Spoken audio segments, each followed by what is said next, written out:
Good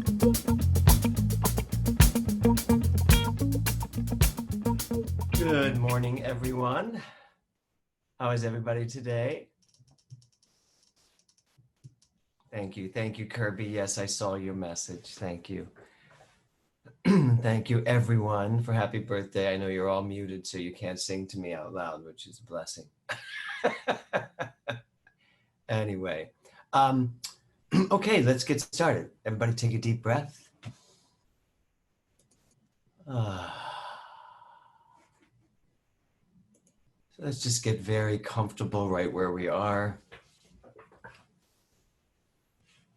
Give yourself permission to be centered, to be calmly receptive to all that wants to come through today. Give yourself the gift of you, your attention. What you focus on expands. So today what I know is that we focus on the truth. We focus on the good, prosperity, success. And I just get out of the way and know that this conversation, this time together is profitable and does exactly what it is here to do. And I'm grateful for that, grateful, grateful, grateful. And I just get out of the way and let it happen. And so it is. All right, everybody.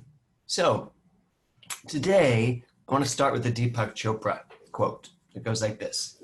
Gratitude opens the door to the power, the wisdom, and the creativity of the universe. Gratitude opens the door to the power, the wisdom, the creativity of the universe. And then he goes on to say, you open the door through gratitude. Just think about that. You open the door through the gratitude that you have, the gratitude that you express, the gratitude that you allow.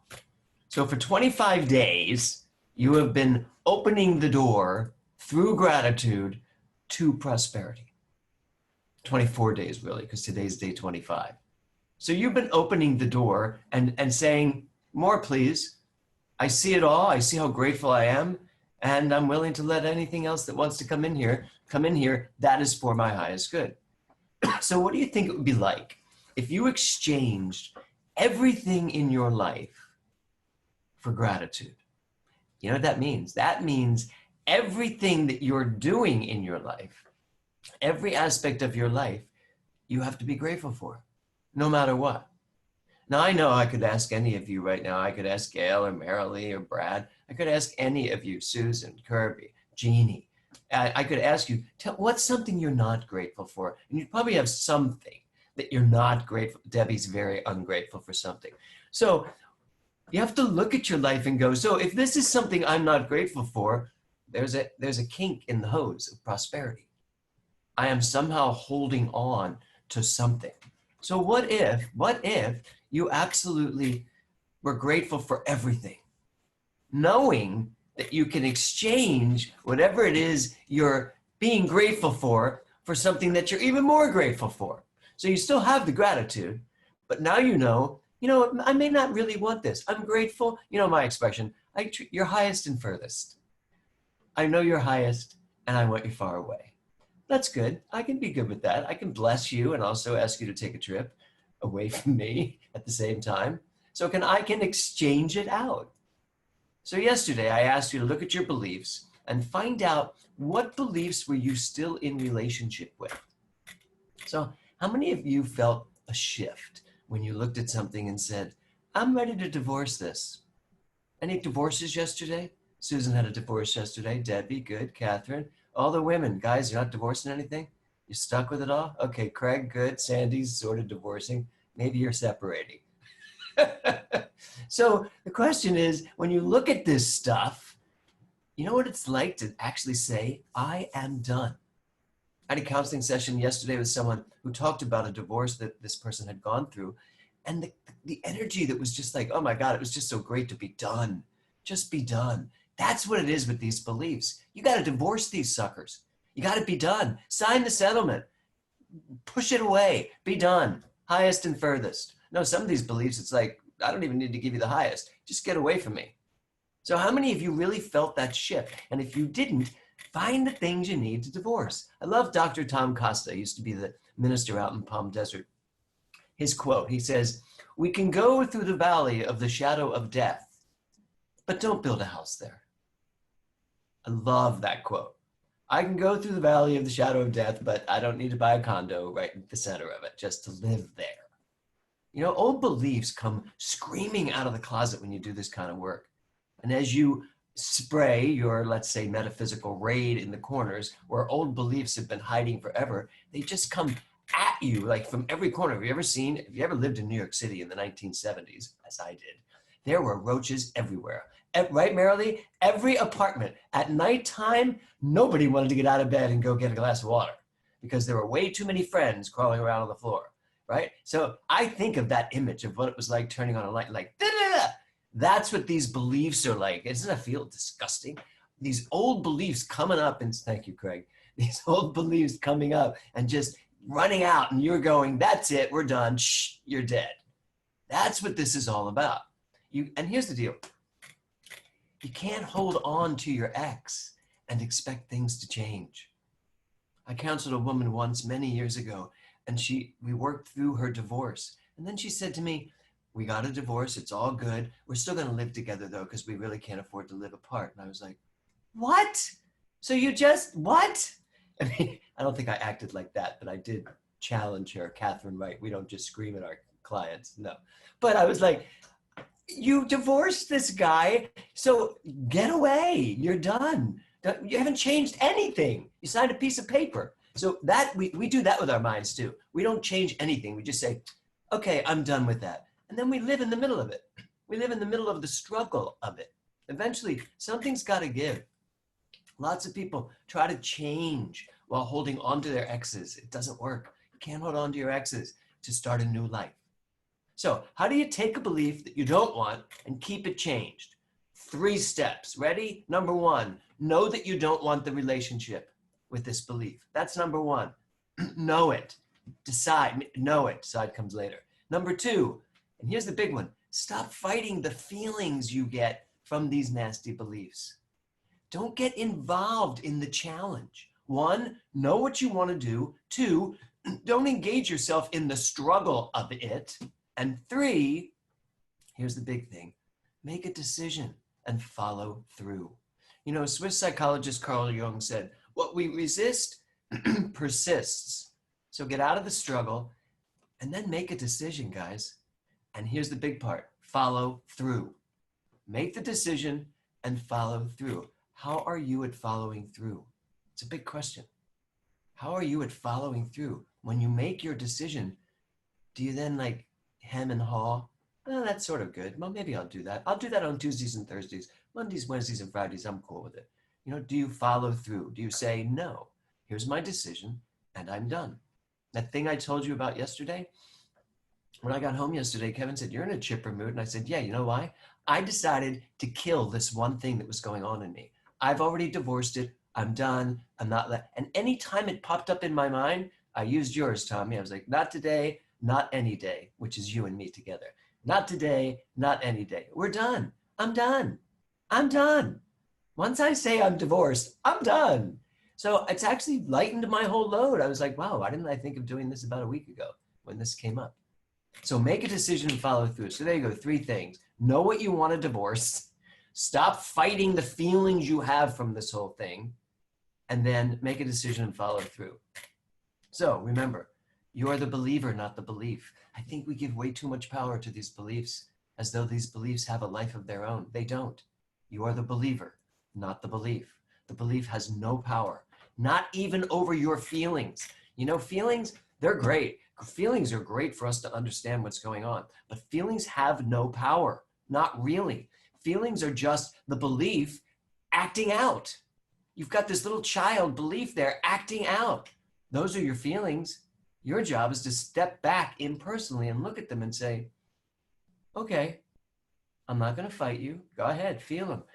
And that means sometimes you got to feel it out. Cry, let go of the feelings, work through them. Don't fight them. Fighting them just keeps them in place. So I want to ask you a question. I'm going to read 2 beliefs for you. Which one seems more likely to be the truth? You ready? I don't deserve success, or success is who I am. Now, if you somehow said I don't deserve success is the belief that seems more true, you're going to have to take this course again because it's day 25 and you should not think that. So, of course, one of these is way more powerful than another, right? Your mind is wired to spiritual truth. The more you give over to it, the more wiring you uncover. You know, you have all these habits of thinking. We all have all these habits of thinking, and they're there to give us a challenge. And you know what else habits of thinking are there to do? To soothe us from the struggle that we think is going to happen as soon as we change our thinking, as soon as we change our thought. But as I just told you in this 3 steps, don't struggle. Here's what I know. I am prosperity. I get it. Fight away, everybody inside of me, all these habitual beliefs I have. But I'm following through on this. I've made a decision. I am prosperity. I don't have money problems anymore. I don't have any more issue with finances. They're all the things you say to yourself when you've made the absolute decision. So it's easier not to follow through for some people. It's easier to go back to the struggle because I'm comfortable with struggle. I mean, struggle is there. You know what struggle is there to do? Make us give up. Struggle shows up so that we can give up and say, you know what, I'd rather just deal with this the way it is. But struggle to keep the beliefs at bay is exactly what we need to obliterate. Just obliterate the struggle, get rid of it. Sometimes we don't realize that all the energy we give to those opposing thoughts puts us on the side of the thoughts. Right now in this political landscape, I am watching people scream at one another to hold on to what they believe. And you know, the irony is, if you stand back and listen to 2 people who really get into it, and I'm sure you all have the opportunity to do that somewhere, open Facebook, you'll see it. What you really notice is they're both arguing for the same thing. The right to be free and to do what they want to do with their lives. They already have that.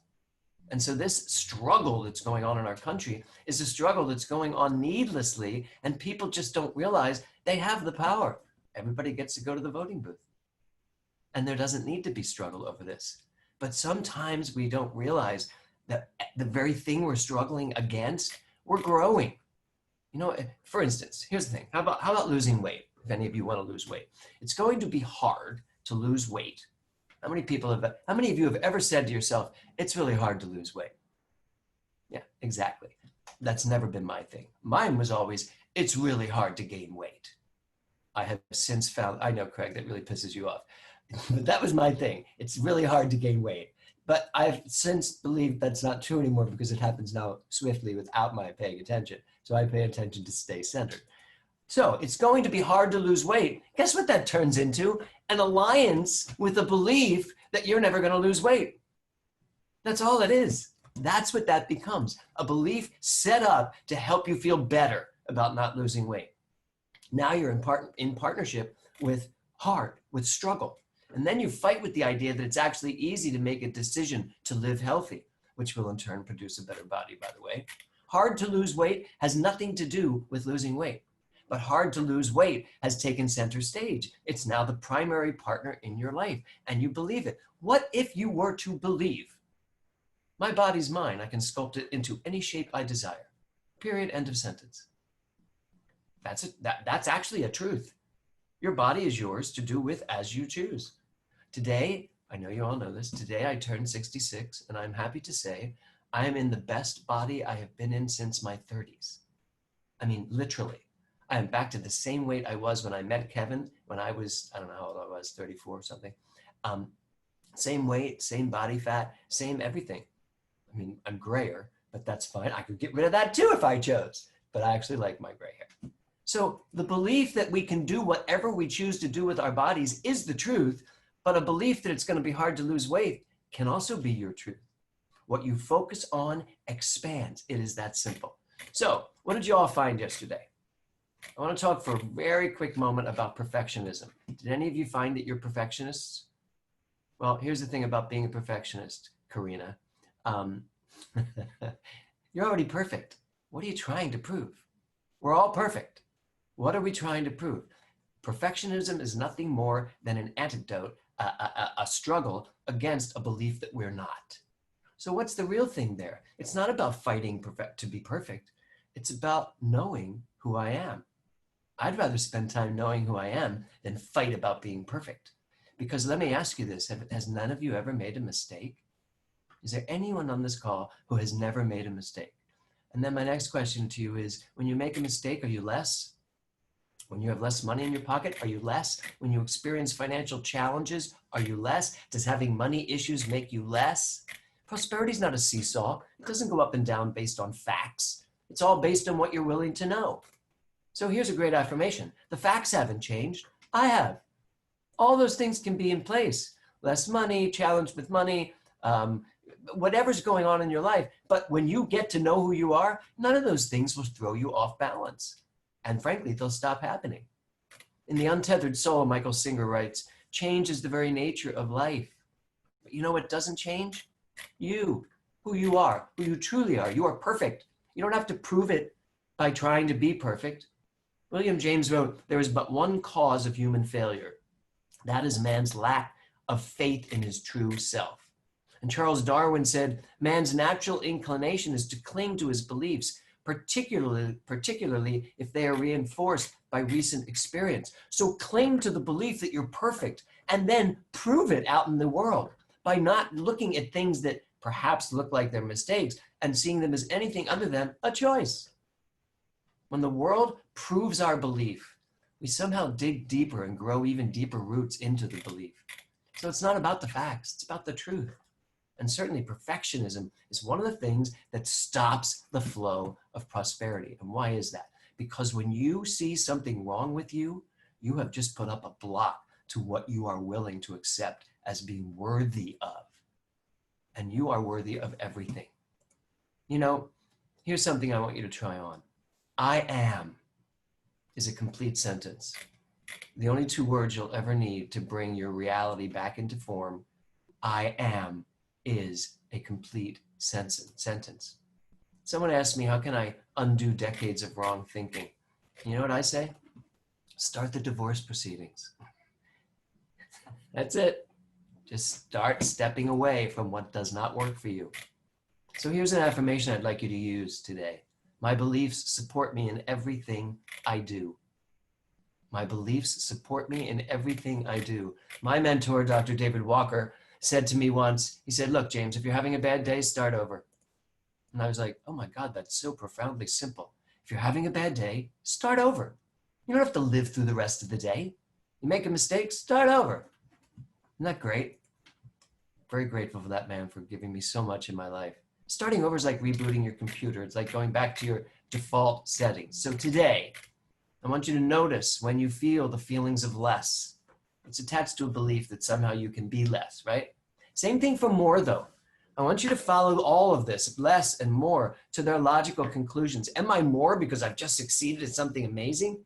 Am I less because I've had something that didn't turn out the way I wanted it to? No. Today, in the face of anything that might feel like less or more, I want you to use these words. I am. Now, what you put after I am is yours to live. So pay attention. I am. So it's not about more, it's not about less, and this is an important lesson in prosperity, everyone. You cannot live your life on the seesaw of prosperity and expect yourself to be grounded and centered in the truth that who you are is the very energetic flow of prosperity. So notice when you think you have more, notice when you think you have less, and turn it all around into, no, I am. And then answer that question, I am what? So if something doesn't meet your standards, you know where your X needs to go. And don't forget to be grateful. Continue to notice when the universe is giving to you. Right? There's this gorgeous oak tree in my backyard this morning. The light was coming through it, and I was like, thank you. Gifts like that can be missed. You can walk right by it because your mind's somewhere else. But not today. Not today. Because today I am awake and I will not go back to sleep. After all, I mean, it's my birthday. Why would I want to go back to sleep? I need to celebrate this whole day. So thank you for starting my day with this celebration. Have a beautiful day, everyone. Remember, I am. Thank you, Craig. Namaste, everybody.